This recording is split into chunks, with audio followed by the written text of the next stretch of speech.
Hi, I'm David. And now we're going to look at this function, f of x equals negative quantity x plus 1 squared, which is really just a parabola that's been shifted over to the left one and kind of flipped about the x-axis. And we want to know some things about it. We want to know specifically where it's increasing and decreasing. Okay, well, if we have the graph of a function, it's pretty easy to tell where it's increasing and decreasing often. So it looks like this function is increasing. In other words, if I move from the left to the right, I'd be going uphill all the way from negative infinity until I get to this point, negative 1. So it's increasing from negative infinity to negative 1. And then after I get past 1, negative 1, if I'm moving from left to right, I start going downhill. So I start decreasing.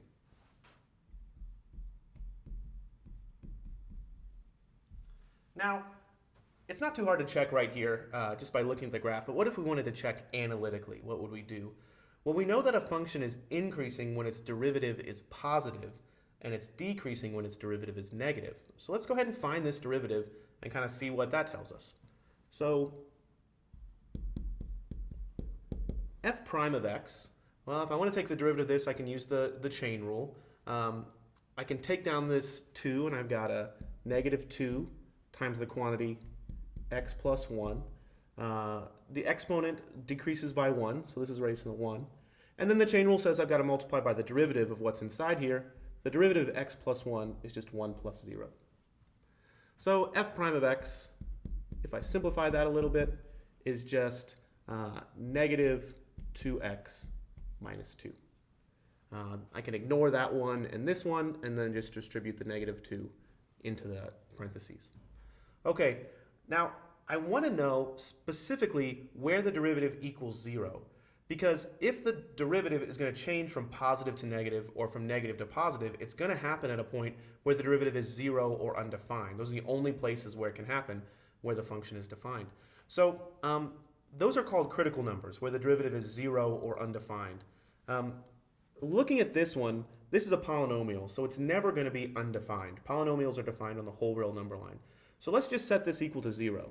Negative 2x minus 2 equals 0, and solve for x. If we do that, I can add 2 to both sides. Negative 2x equals 2, and I can divide through by negative 2, and I get x equals 2 over negative 2, or negative 1. So this is that place where the derivative equals 0. And if I look back at my graph, that's exactly what I expected. Excuse me. I expected that the graph would have a slope of 0 right here at negative 1, because that's where I've got this kind of hump. That's where my horizontal tangent, or my tangent line, would be horizontal. Okay, so this is my critical number. So I know that that's the only place where the function might change from increasing to decreasing or decreasing to increasing.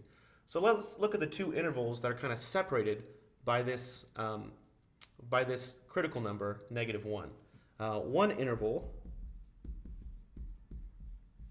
is negative infinity to negative 1. The other interval is negative 1 to infinity. And I want to investigate a couple things about these intervals. First of all, I want to pick some representative, some x in that interval. Then I want to look at what the derivative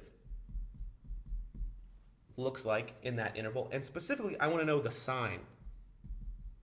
Is it positive or negative? And then finally, I want to have some conclusion. What does that mean? Okay, so let's pick some x in this interval. How about x equals negative 2? That's certainly between negative infinity and negative 1.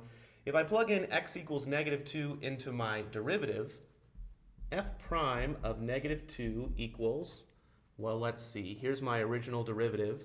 So f prime of negative 2 must equal negative 2 times negative 2 minus 2. Lots of negative 2's running around in there.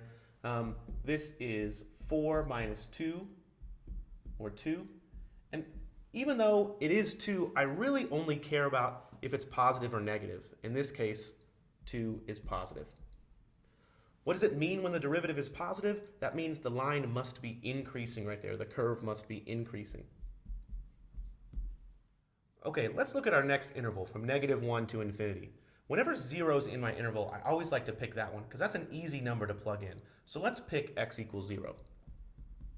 You don't have to pick 0. You could pick anything like 100 or 1,000,000, but 0 turns out to be a lot easier. F prime of 0, let's plug that in. F prime of 0 would be -2 times 0 minus 2. Well, that equals 0 minus 2, or -2. And that's less than 0, or negative. Because that's negative, I know that the function has to be decreasing to the right of -1. And that verifies what I thought at the beginning. It's increasing from -infinity to -1, and it's decreasing from -1 to infinity. So we saw it graphically, and then we proved it analytically.